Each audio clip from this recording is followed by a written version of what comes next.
Quick disclaimer, I am aware that it's a debate on what suit often used or when the calls take place. In this video, I'm going to act like the calls are happening in real time after the suit often used is Spring Bonnie. Please don't cry if I don't get your interpretation of the game right. To start the video off, no, this is not a theory. I ain't here to break new molds or act like we were all wrong about Fnaf 2. Instead, I want to praise something that absolutely no one has ever talked about or even thought about ever.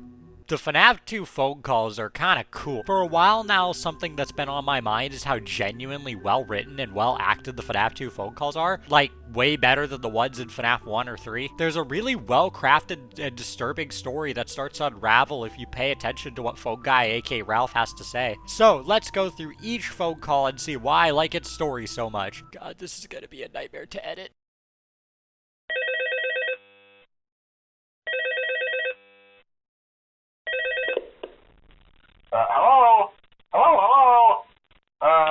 Hello, and welcome to your new summer job at the new and improved Freddy Fazbear's Pizza.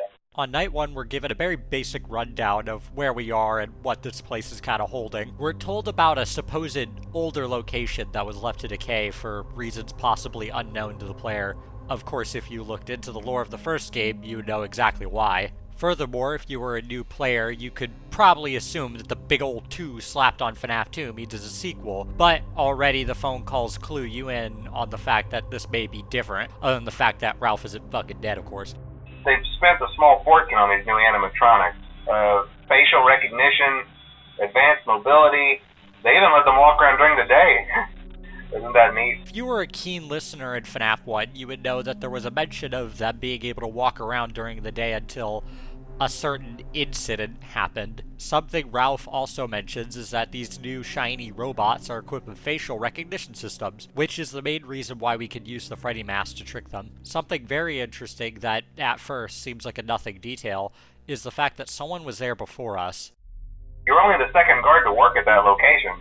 The first guy finished his week but complained about conditions. We switched him over to the day shift. So, hey, lucky you, right? Mainly he expressed concern that certain characters seemed to move around at night and even attempted to get into his office. Although, for now, let's keep it in the back of our mind. At the end of the call, we're told to wind the music box for one of the robots and put the mask on for the rest. And that concludes our first call. While not much is given to us, it does set the eerie tone and gives us a surface-level idea of what's going on. The next phone call isn't anything too much to write home about. It just introduces the Wizards and has Ralph simp for Foxy. Although, he does talk about something strange with what he calls that puppet thing. I'll be honest, I never liked that puppet thing. It's always thinking, and it can go anywhere. I don't think the Freddy mask will fool us, so just don't forget the music box. To a new player, what Ralph says about the puppet is slightly concerning, as so far they would know absolutely nothing about it, but that's about it for Night 2. Nothing much. Night 3 is where things start to really get interesting. First, we finally get to learn about the giant metal tumbleweed that so far has never been elaborated on. Ralph explains that Foxy was remade to be more kid-friendly, but the kids kept tearing it apart, and eventually the technicians gave up and just left it as that. But kids these days just can't keep their hands to themselves. The staff literally had to put Foxy back together at the end of every shift. Eventually they just stopped trying and left him as some kind of take apart, put back together attraction. Now he's just a mess of parts. I think the employees refer to him as just the mangle. Afterwards, Ralph brings something up that should really pique the player's interest. Oh, hey, before I go, I wanted to ease your mind about any rumors you might have heard lately. You know how these local stories come and go and seldom mean anything. I can personally assure you that whatever is going on out there, however tragic it may be, has nothing to do with our establishment. It's just all rumor and speculation, people trying to make a buck, you know. So rumors yet again are starting to circulate around Freddy's. Of course, Fazbear Entertainment denies everything, but as per usual, they're lying. Something to point out is that Ralph says that the rumor that's spreading is tragic, implying something darker behind what people are talking about. Lastly, Ralph brings up something that once more seems like an odd thing to be brought up. Our guard during the day has reported nothing unusual, and he's on watch from opening till close. The day guard, who if you remember is the night guard from the week before us who complained about the robots moving, is always watching and keeping note of who's there seemingly for the entire day. I think it's safe to say there's a lot more than a rumor going around, and Night 4 later is going to confirm that for us. Hello! Hey there, Night 4. I told you to get the hang of it. Okay, so just to update you, there's been somewhat of an investigation going on. We may end up having to close for a few days. I don't know. I want to emphasize, though, that it's really just a precaution. Fazbear Entertainment denies any wrongdoing. These things happen sometimes. And just like that, the door is starting to swing open. Whatever rumor has been spreading has seemingly come from an event that happened in this exact building. While we don't know what it is yet, we do know that something is now horribly wrong here. And something is also now horribly wrong with the animatronics, too. Just as a side note, though, try to avoid eye contact with any of the animatronics side if you can. Someone may have tampered with their facial recognition systems. We're not sure. But the characters have been acting very unusual, almost aggressive toward the staff. They interact with the kids just fine, but when they encounter an adult, they just stare. While it's never stated if it's the toys, wizards, or both, what we do know is that something is very off about them. They seem to be directly antagonistic to adults. That being said, they thankfully haven't hurt anyone yet. Oh, hey, good job, Night 5. Keep a close eye on things tonight, okay? From what I understand, the building is on lockdown. No one is allowed in or out, especially concerning any previous employees. Whatever was found or discovered here isn't anything that can be simply covered up. The police are now fully involved and the building is completely locked for the investigation. Ralph also mentions that even previous employees aren't allowed. Previous as in ones that aren't here anymore? Did one of the employees get fired? When we get it all sorted out, we may move you to the day shift. A position just became available. We don't have a replacement for your shift yet, but we're working on it. Indeed, someone was.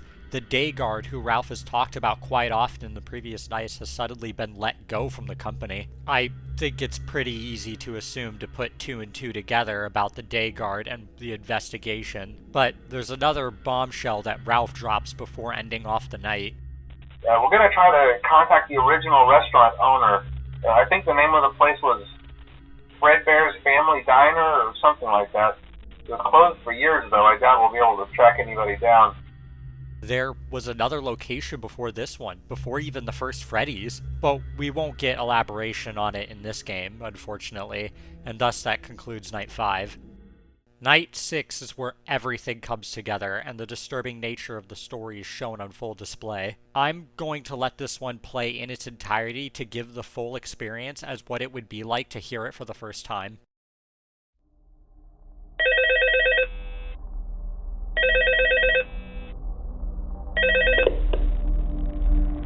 Hello? What on earth are you doing there? Didn't you get the memo? The place is closed down, at least for a while. Someone used one of the suits. We had a spare in the back, a yellow one. Someone used it. Now none of them are acting right. Listen, just finish your shift. It's safer than trying to leave in the middle of the night. We have one more event scheduled for tomorrow, a birthday. You'll be on day shift. Wear your uniform. Stay close to the animatronics and make sure they don't hurt anyone, okay? For now, just make it through the night. When the place eventually opens again, I'll probably take the night shift myself. Okay, good night and good luck. And that's when everything comes together. Seemingly before we got here, a man wore a yellow suit and did something unspeakable. After that, the animatronics weren't the same. They were hostile towards adults and went after whatever night guard they could find in the office. The man would then move to the day shift. Whether it was out of a sense of satisfaction to watch the building slowly go into chaos, or if it was to cover up his tracks, we don't know. What we do know is the company then let him go after the huge target he eventually had put on his back. The last thing we're told is that there's one more birthday and that we, Jeremy Fitzgerald, should stay close to the animatronics. And that concludes the story of FNAF 2's phone calls. As the game closes, we're left wondering what horrid act had this man done to get the building completely ruined like this. What happened to the previous location and why did it meet the same fate as this one? While we're never told, we are shown through old, dated, and distorted graphics to what happened at Freddy's. What this evil, vile man had done. And on the offset you come across him, he gives out one last laugh.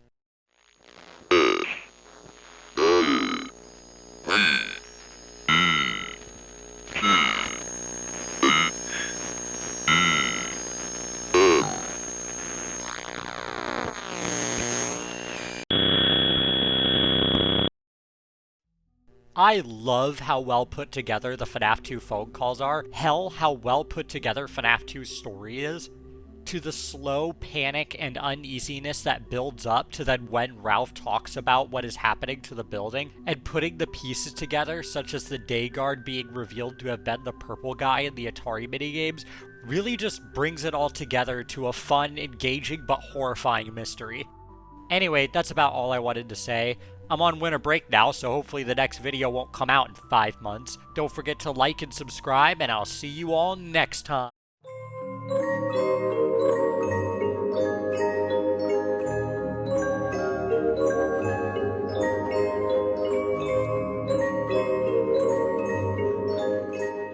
What? You don't have an ending bit? What the fuck, Titan? You know what? Fuck you. This is my video now. Like and subscribe and the fun times are gonna come to your house.